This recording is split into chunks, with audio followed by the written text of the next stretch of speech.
Chapter 1 सफलता की राह क्या है? फंडामेंटल, टेक्निकल या मेंटल एनालिसिस। पहले देखते हैं फंडामेंटल एनालिसिस। किस किस को याद है जब फंडामेंटल एनालिसिस को ही ट्रेडिंग डिसीजन लेने का असली और सटीक तरीका माना जाता था। जब 1978 में मैंने ट्रेडिंग शुरू की थी तब टेक्निकल एनालिसिस का उपयोग केवल मुट्ठी भर लोगों के द्वारा ही किया जाता था, जिनको बाजार के बाकी लोगों द्वारा बहुत या कम पागल माना जाता था। जितना मुश्किल यह विश्वास करना अब है, यह बहुत पहले नहीं था, जब वॉल स्ट्रीट और बहुत से बड़े पंच और वाणिज्यिक संस्था सोचती थी कि टेक्निकल एनालिसिस ऐसे ही कुछ होकस पोकस चीज है। अब वास्तव में इसके विपरीत ही सत्य है। लगभग सभी अनुभवी ट्रेडर्स किसी न किसी तरीके का टेक्निकल एनालिसिस यूज करते ही हैं ताकि उनको उनकी ट्रेडिंग स्ट्रेटजी तैयार करने में मदद मिले। कुछ छोटे और अलग एकेडमिक फंड को छोड़कर प्योर फंडामेंटल एनालिसिस करने वाला वस्तुतः विलुप्त ही है। इस परिदृश्य के नाटकीय बदलाव के क्या कारण हैं?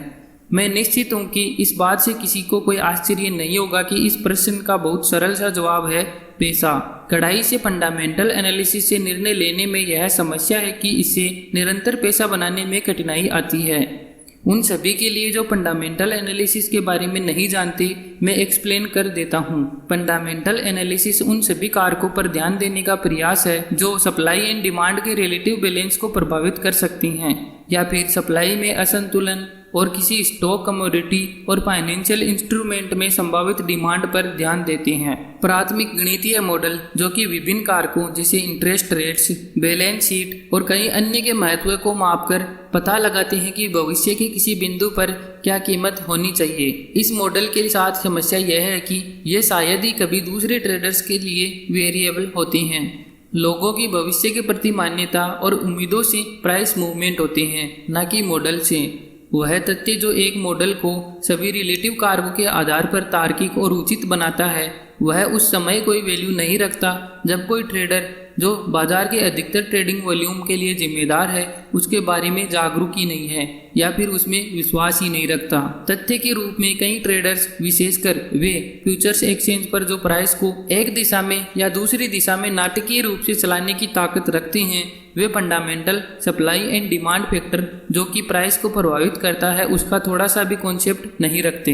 इससे अधिक एक विशेष क्षण पर उनकी अधिकतर ट्रेडिंग एक्टिविटी इमोशनल रेस्पॉन्स के फैक्टर पर आधारित होती है जो कि फंडामेंटल मॉडल के एकदम बाहर का पैमाना है। दूसरे शब्दों में, लोग जो ट्रेड करते हैं और प्राइस को लगातार मूव करते हैं वे हमेशा तर्कसंगत तरीके से हमेशा एक्ट नहीं करते। अंत में फंडामेंटल एनालिस्ट पाता है कि भविष्य के किसी समय पर भाव के किसी विशेष बिंदु पर होने का उसका अनुमान सही हो सकता है, लेकिन इसी बीच में प्राइस मूवमेंट इतना अनियमित हो सकता है कि किसी ट्रेड में बने रहना जो उसके उद्देश्य को साकार करे, ऐसी ट्रेड में बने रहना असंभव नहीं तो बहुत मुश्किल हो सकता है। अब टेक्निकल एनालिसिस की तरफ बढ़ते हैं। टेक्निकल एनालिसिस यहाँ पर तब से है जब से एक्सचेंज के रूप में ऑर्गेनाइज्ड मार्केट है, लेकिन ट्रेडिंग कम्युनिटी ने 1970 के आखिरी और 1980 की शुरुआत तक टेक्निकल एनालिसिस को पैसा बनाने के लिए व्यवहारिक उपकरण के रूप में स्वीकार नहीं किया। यहाँ टेक्निकल एनालिस्ट ये जानते थे कि इस पर पकड़ बनाने के लिए मुख्य धारा के बाजार समुदाय की कई पीढ़ियाँ लगने वाली है। किसी निश्चित दिन, सप्ताह और महीने में एक निश्चित संख्या में ही ट्रेडर्स बाजार में भाग लेते हैं। उनमें से अधिकतर पैसा बनाने के अपने प्रयास में वही सेम सी चीज़ें बार बार दोहराती हैं। दूसरे शब्दों में, व्यक्ति व्यावहारिक पैटर्न विकसित करता है और व्यक्तियों का समूह एक साथ जुड़कर कई लोगों के व्यवहार का पैटर्न विकसित करती हैं। ये व्यावहारिक पैटर्न ऑब्जर्व करने वाला और मात्रात्मक होता है और वे लोग आंकड़ों की विश्वसनीयता के साथ इसको दोहराते हैं। टेक्निकल एनालिसिस एक ऐसा तरीका है जो इस सामूहिक व्यवहार को पहचानने योग्य पैटर्न के रूप में ऑर्गेनाइज करता है, जो कि हमें एक घटना के होने पर दूसरी घटना होने की महान संभावनाओं को पहचानने का स्पष्ट निर्देश दे सकता है। अर्थात टेक्निकल एनालिसिस आपको आगे क्या होने वाला है यह अनुमान लगाने के लिए बाजार के दिमाग में घुसने की अनुमति देता है। और यह सब उन पैटर्न पर आधारित होता है जो किसी विशेष क्षण पर बाजार बनाता है। भविष्य की प्राइस मूवमेंट दर्शाने के तरीके के तौर पर टेक्निकल एनालिसिस विशुद्ध फंडामेंटल अप्रोच से कहीं आगे निकल चुका है। यह फंडामेंटल मॉडल द्वारा तार्किक रूप से बाजार को क्या करना चाहिए इस पर फोकस करने के बजाय बाजार ने पीछे क्या किया और अब क्या करने जा रहा है इस चीज पर ट्रेडर का फोकस रखता है। दूसरी तरफ फंडामेंटल एनालिसिस बाजार में क्या होना चाहिए और क्या है इसके बीच में एक रियलिटी गैप उत्पन्न करता है। यदि वे सही हों तो भी रियलिटी गैप कुछ भी करने को बहुत मुश्किल बना देता है। जब लॉन्ग टर्म अनुमान जिसको एक्सप्लॉइट करना बहुत मुश्किल होता है वे सही हो तो भी इसके विपरीत टेक्निकल एनालिसिस इस रियलिटी गैप के नज़दीक ही नहीं है, बल्कि एक ट्रेडर को इसकी अनिश्चित संभावनाओं का फायदा उठाने के लिए भी उपलब्ध रहता है। टेक्निकल एनालिसिस बहुत सी संभावनाओं को खोलता है क्योंकि यह प्रत्येक टाइम फ्रेम, प्रति क्षण, प्रतिदिन, सप्ताह से वार्षिक और हर टाइम स्पेन के बीच बार बार बनने वाले पैटर्न को पहचान लेता है। दूसरे शब्दों में अपने आप को समृद्ध बनाने के लिए टेक्निकल एनालिसिस बाजार को अनगिनत अवसरों की धारा में बदल देता है।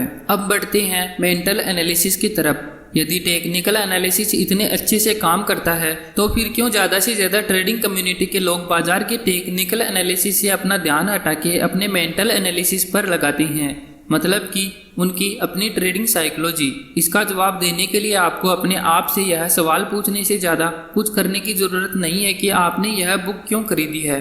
सबसे आम कारण यह है कि पैसे बनाने के अनगिनत पोटेंशियल को आप कितना समझते हो और अंत में अपने आप को कहाँ पाते हो, इसके बीच के अंतर से आप असंतुष्ट हो। यही समस्या है टेक्निकल एनालिसिस के साथ। यदि आप इसे एक समस्या मानते हैं तो जब आप पैटर्न को पहचानना और मार्केट को पढ़ना सीख जाते हैं तब आप पाते हैं कि यहाँ पैसे बनाने के अनगिनत अवसर हैं। लेकिन मैं श्योर हूँ कि आप पहले से ही जानते हैं कि बाजार के बारे में आपकी समझ और उस ज्ञान से लगातार प्रॉफिट बनाने या लगातार आपके इक्विटी ग्राफ को बढ़ाने के बीच में एक बहुत बड़ा गैप हो सकता है। सोचो कि आपने कितनी ही बार अपने प्राइस चार्ट की तरफ देखकर अपने आप को यह कहा कि लगता है बाजार ऊपर जा रहा है, और जो आपने सोचा वही सच में हो गया।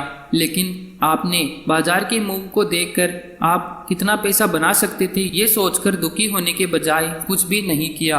बाजार में कुछ होने वाला है यह अनुमान लगाने और सोचना कि आप कितने पैसे बना सकते हो और सच में ट्रेड में एंटर और एग्जिट होने में बहुत ज़्यादा अंतर होता है। मैं इस अंतर को बोलता हूँ एक साइकोलॉजिकल गैप, जो कि सबसे कठिन प्रयासों में एक है जिसको आप ग्रहण करने के लिए चुन सकते हैं और जो निश्चित ही मास्टर करने के लिए सबसे रहस्यमयी है। बड़ा सवाल ये है कि क्या ट्रेडिंग में मास्टरी की जा सकती है?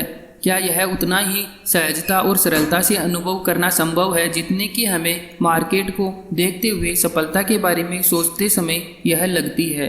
इसका स्पष्ट रूप से उत्तर केवल हाँ ही नहीं बल्कि यही सहजता आपको देने के लिए यह बुक डिजाइन की गई है, जिससे कि यह उतनी ही सरल और तनाव मुक्त परिणाम देने वाली बन जाए जितनी कि आपको मार्केट को देखते हुए और अपने आप को ट्रेडिंग करते हुए सोचते वक्त लगती है। आपको यह एक बड़ी बात लग सकती है और आप में से कुछ को यह असंभव भी लग सकती है, लेकिन यह है नहीं। यहाँ कई लोग हैं जिन्होंने ट्रेडिंग की कला को मास्टर किया है, जिन्होंने उपलब्ध संभावनाओं और उनकी अपनी परफॉर्मेंस के बीच के गैप को भर दिया है, लेकिन आपकी अपेक्षा के अनुसार ऐसे विजेता संख्या में बहुत कम है उनके मुकाबले जो कि बहुत ज़्यादा हताशा अनुभव करते हैं, हर समय खींचते रहते हैं और इस बात पर आश्चर्य करती हैं कि वे इसकी सख्त इच्छा रखने के बावजूद लगातार सफलता क्यों नहीं बना पा रहे हैं। तथ्य तो यह है कि कंसिस्टेंट विनर्स और बाकी अन्य ट्रेडर्स के बीच का यह अंतर एकदम पृथ्वी और चंद्रमा के समान ही है।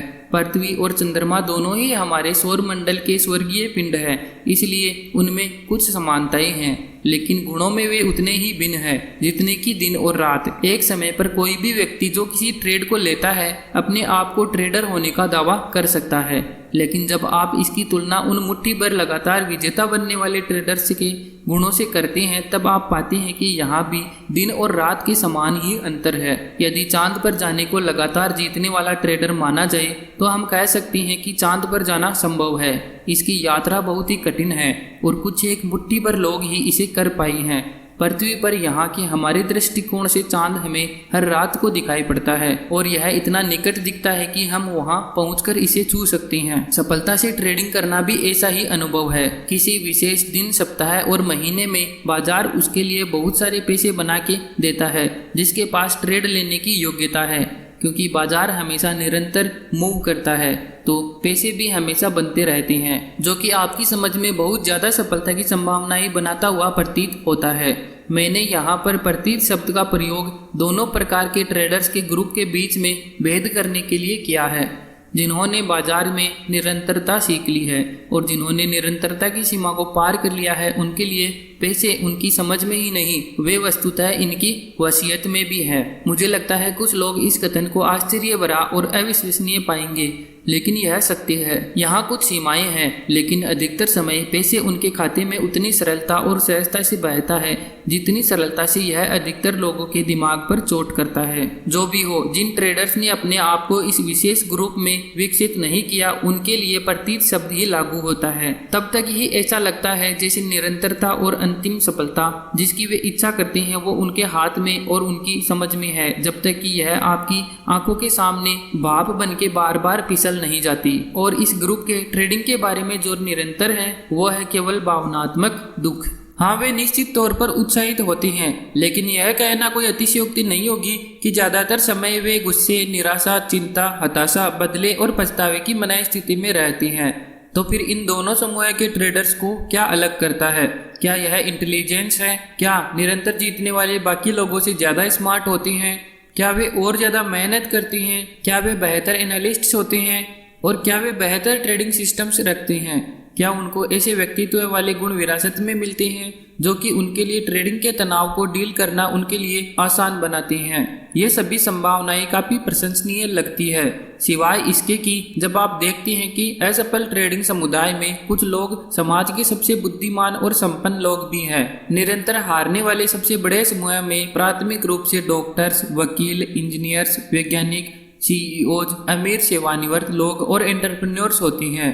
इससे अधिक समुदाय के अधिकांश बेस्ट मार्केट एनालिस्ट ही सबसे ज्यादा खराब ट्रेडर्स होती हैं। इंटेलिजेंस और अच्छा मार्केट निश्चय ही सफलता की राह में सफल होने के लिए महत्वपूर्ण भूमिका निभाते हैं, लेकिन ये निर्णायक फैक्टर नहीं है जो कंसिस्टेंट विनर को बाकी सबसे अलग करता है।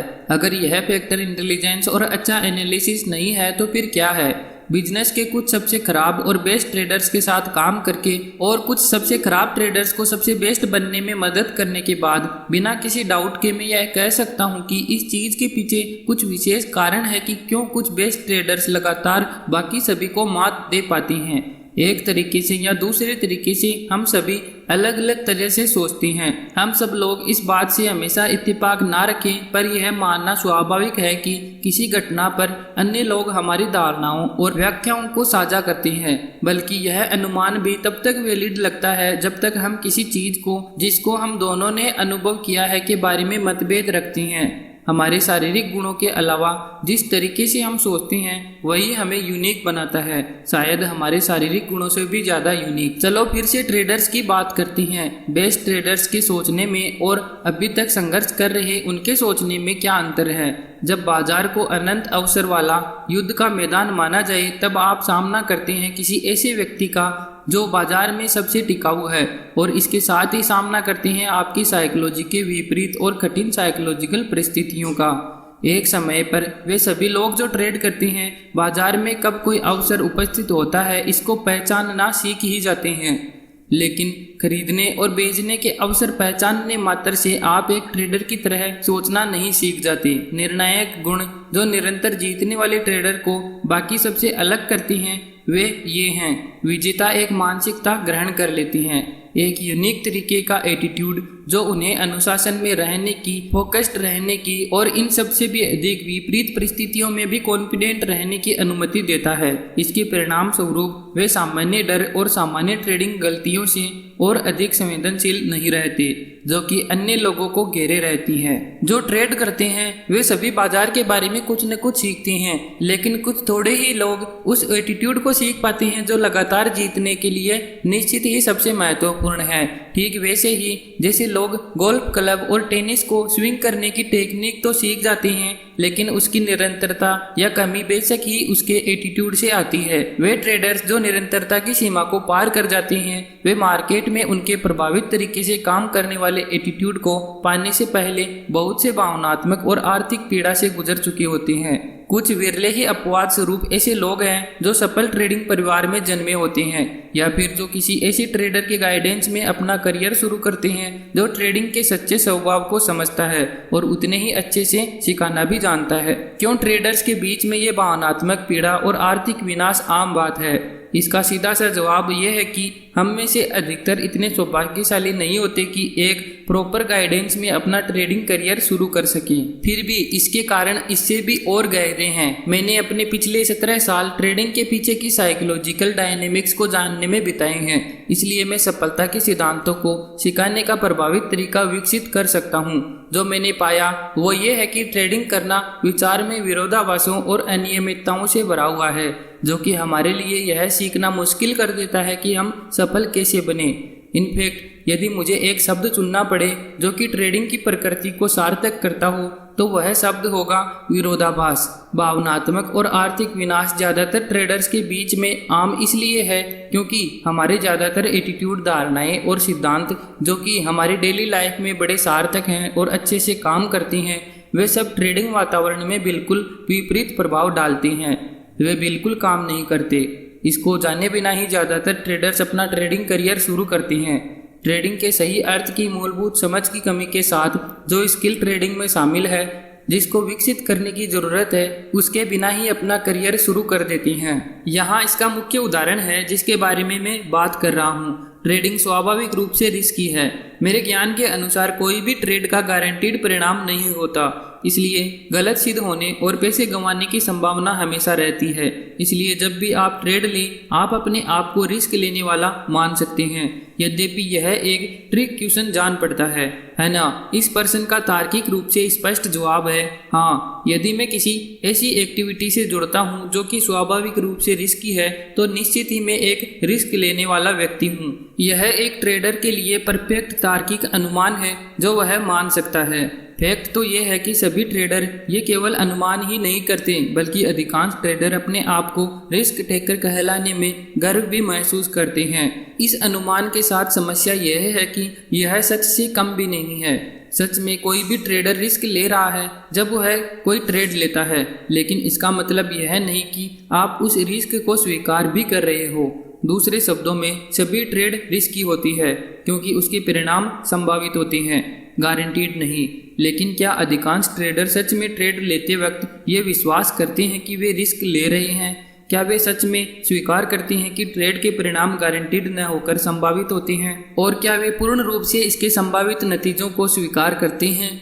इसका जवाब स्पष्ट रूप से नहीं है। अधिकांश ट्रेडर के पास रिस्क टेकर के तौर पर सफल ट्रेडर रिस्क के बारे में किस तरीके से सोचते हैं इसका कोई अंदाजा नहीं होता। यहाँ पर एक ट्रेड लेने की वजह से अपने आप को एक रिस्क टेकर मानने और प्रत्येक ट्रेड के स्वाभाविक रिस्क को पूर्ण रूप से एक्सेप्ट करने के बीच एक बहुत बड़ा साइकोलॉजिकल गैप है। जब आप रिस्क को पूर्ण रूप से स्वीकार करते हैं तब यह आपके परफॉर्मेंस में गंभीर रूप से दिखाई भी पड़ता है। बेस्ट ट्रेडर थोड़ी सी भी झिझक और मतभेद के बिना किसी ट्रेड को ले सकते हैं और उतनी ही स्वतंत्रता और बिना झिझक और मतभेद के उसे स्वीकार करते हैं जब वह काम नहीं करती।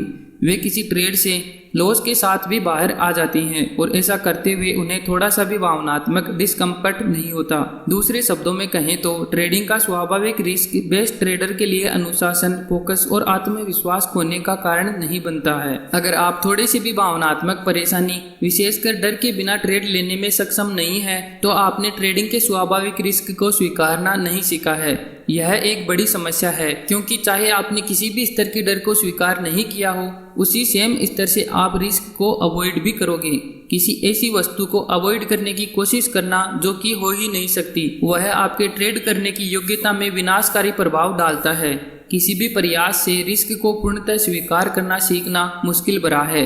लेकिन यह ट्रेडर्स के लिए बहुत ही ज़्यादा मुश्किल है, विशेषकर यह ध्यान में रखते हुए कि दांव पर क्या लगा है। आमतौर पर हम मृत्यु और पब्लिक स्पीकिंग के अलावा किस चीज़ से सबसे ज़्यादा डरती हैं? निश्चित ही पैसे खोना और गलत सिद्ध होना इस सूची में टॉप पर एक साथ आती हैं। हम गलत है ये स्वीकार करना और पैसे गंवाना बहुत ही दुखदायक है और निश्चित ही अवॉइड करने वाला है, जबकि ट्रेडर्स के तौर पर हम इन दोनों संभावनाओं का प्रत्येक क्षण सामना करते हैं जब हम ट्रेड में होते हैं। अब शायद आप अपने आप से ये कहेंगे कि ये जानते हुए कि ये सबसे ज़्यादा दुखदायक है कि गलत सिद्ध होना और कुछ खोने का डर होना तो स्वाभाविक ही है, इसलिए वो सब कुछ करना जिससे मैं इस सब को अवॉइड कर सकूं, यह सब करना तो सही है। मैं आपसे सहमत हूँ, लेकिन यही वह प्राकृतिक स्वभाव है जो कि ट्रेडिंग को बहुत मुश्किल बनाता है, जो कि लगती तो आसान है। ट्रेडिंग हमें मूलभूत विरोधाभास के साथ प्रस्तुत करती है किस प्रकार हम निरंतर होने वाली अनियमितताओं के साथ अनुशासित, एकाग्र और विश्वास मुक्त बने रहें। जब आप ये सीख जाते हैं कि कैसे एक ट्रेडर की तरह सोचें, तब आप ये सब कुछ कर पाते हैं। आपकी ट्रेडिंग एक्टिविटी को इस तरह से पुनः परिभाषित करना जहां पर आप रिस्क को पूर्णतः स्वीकार करते हैं, यह सीख लेना ही सफल ट्रेडर बनने की कुंजी है। रिस्क को स्वीकार करना सीखना एक ट्रेडिंग स्किल है, सबसे महत्वपूर्ण स्किल जो आप सीख सकते हैं। फिर भी विरले ही नए ट्रेडर्स इसको सीखने में ध्यान लगाती हैं और कोई प्रयास करती हैं। जब आप रिस्क स्वीकार करने की ट्रेडिंग स्किल सीख जाते हैं, तब बाजार ऐसी कोई सूचना नहीं बना पाएगा जो कि दुखदायक प्रतीत होती हो। जब वह सूचना जो बाजार उत्पन्न करता है वो आप पर कोई भावनात्मक दुख देने में सक्षम नहीं हो पाती, तब यहाँ अवॉइड करने लायक कुछ नहीं रह जाता। ये केवल सूचनाएं ही है जो आपको बताती हैं कि क्या संभावनाएं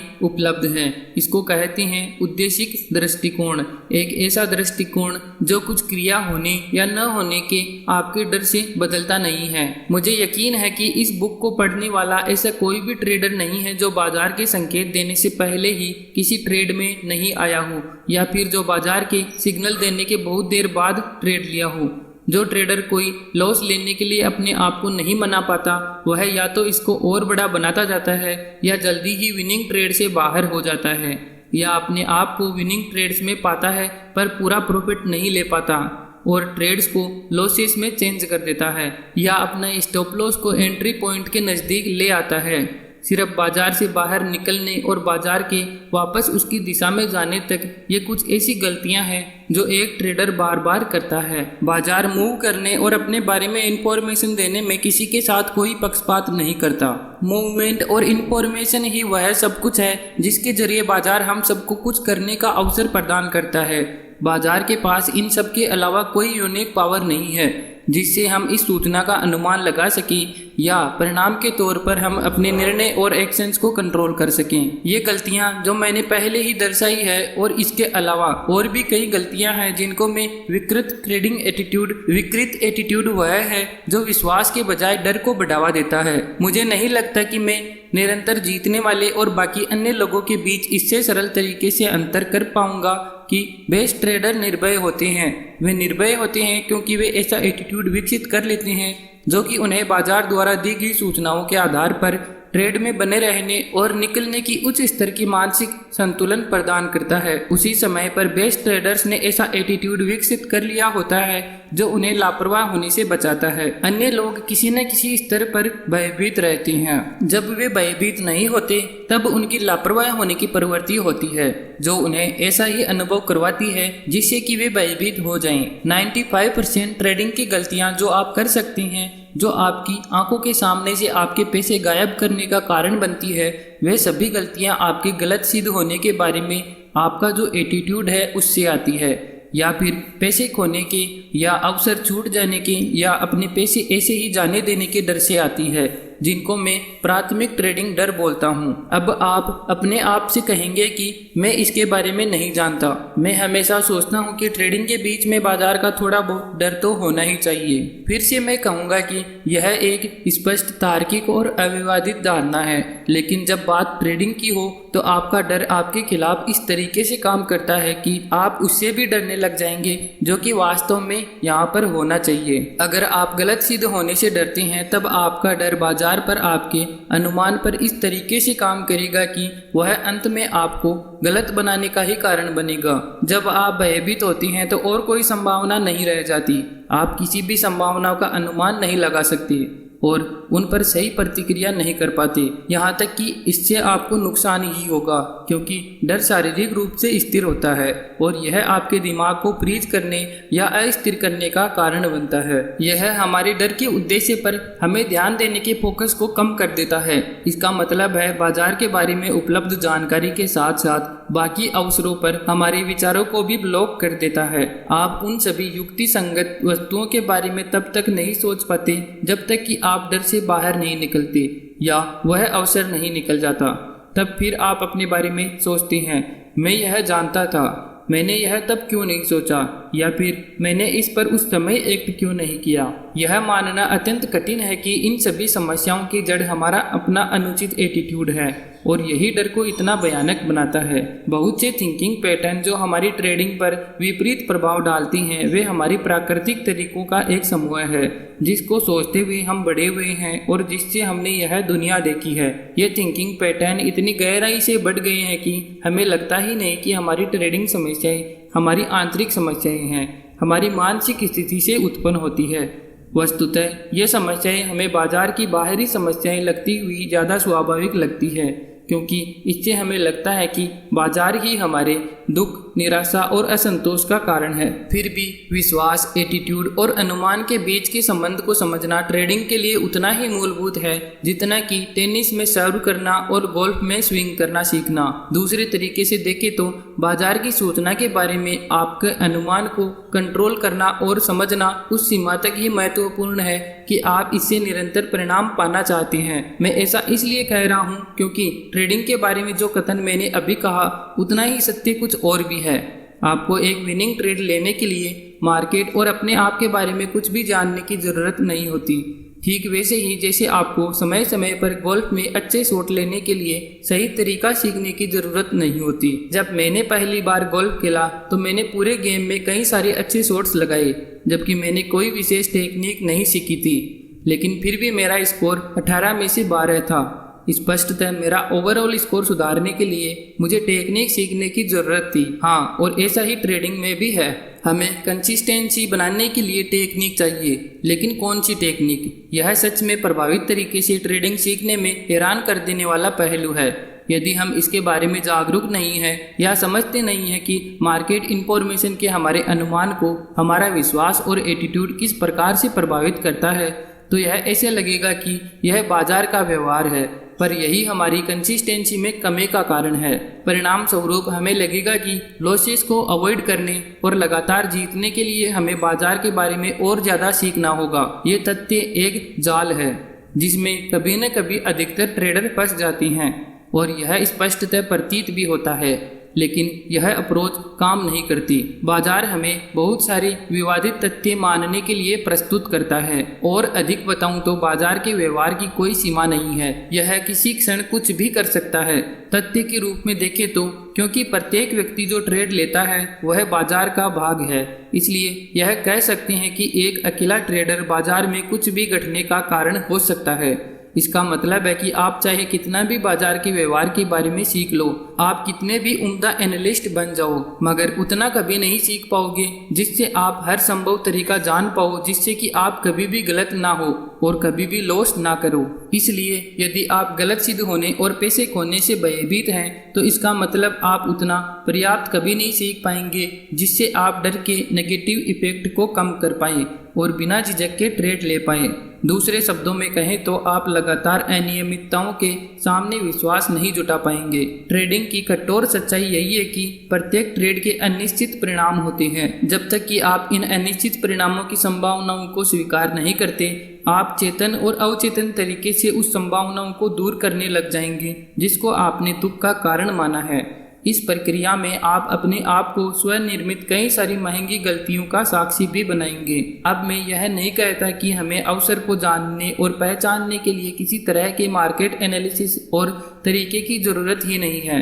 हमें ज़रूरत है, फिर भी मार्केट एनालिसिस लगातार परिणाम पाने का रास्ता नहीं है। यह ट्रेडिंग की उन समस्याओं का समाधान नहीं करता जो आत्मविश्वास की कमी, अनुशासन की कमी या अनुचित एकाग्रता से आती है। जब आप ये मान लेते हैं कि ज़्यादा और बेहतर एनालिसिस से कंसिस्टेंसी आएगी, तब आपको अपने ट्रेडिंग टूल्स के तर्कस में जितने ज़्यादा हो सके उतने मार्केट के फैक्टर्स को रखना होगा। लेकिन फिर उससे क्या होगा?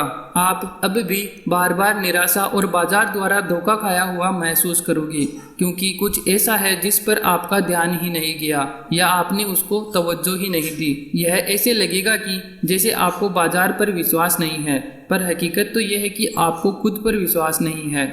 विश्वास और डर हमारे दिमाग के दो विपरीत पहलू हैं और ये दोनों ही हमारे मान्यताओं और एटीट्यूड से आते हैं। ऐसे वातावरण में विश्वास बनाए रखने के लिए जहां आप अपने रिस्क के इरादे से भी बहुत ज़्यादा खो सकते हैं, इसके लिए अपने आप पर बहुत ज़्यादा विश्वास होना चाहिए। जब तक आप अपनी प्राकृतिक सोच के ऊपर निरंतर सफल होने वाले ट्रेडर वाली सोच नहीं लाओगे, तब तक आप इस विश्वास को प्राप्त नहीं कर पाओगे। मार्केट के व्यवहार को एनालाइज करना सीख लेना ही उचित ट्रेडिंग नहीं है। आपके पास दो चॉइस है, या तो आप रिस्क को हटाने के लिए जितने हो सके उतने मार्केट फैक्टर्स को सीखें, या फिर आप अपनी ट्रेडिंग को इस प्रकार से पुनः परिभाषित करें जिसमें आप रिस्क को एक्सेप्ट करते हैं और फिर भयभीत नहीं होते। जब आप ऐसा माइंडसेट पा लेते हैं जो रिस्क को एक्सेप्ट करे, तब आपके पास बाजार की सूचनाओं को दुख भरे तरीके से देखने का कोई औचित्य नहीं रह जाता। और जब आप बाजार की सूचनाओं को दुख भरे नज़रिए से देखना बंद कर दोगे, तब आप अपनी झिझक, जल्दबाजी और ये उम्मीद कि बाजार आपको पैसे बना के देगा और ये उम्मीद कि बाजार आपको आपकी लॉस कम करने की अयोग्यता के बावजूद बचा लेगा, इन सब प्रवृत्तियों को निकाल दोगे। जब तक आप उन गलतियों के प्रति संवेदनशील रहोगे जो कि आपके झिझक, जल्दबाजी, झूठी उम्मीदों से होती है, तब तक आप अपने आप पर विश्वास नहीं कर पाओगे।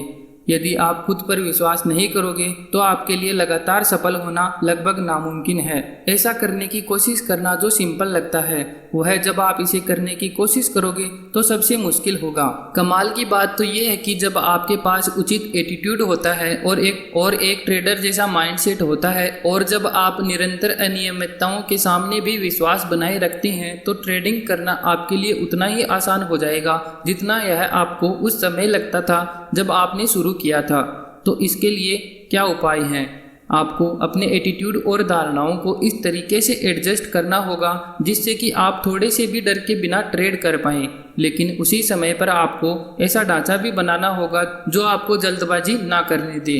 और यही सब आपको सिखाने के लिए यह बुक डिजाइन की गई है। जब आप आगे बढ़ोगे तो मैं चाहूँगा कि आप अपने माइंड में कुछ याद रखो। एक सफल ट्रेडर जो आप बनना चाहते हैं वह आपका भविष्य है, जहां तक आपको ग्रो करना पड़ेगा।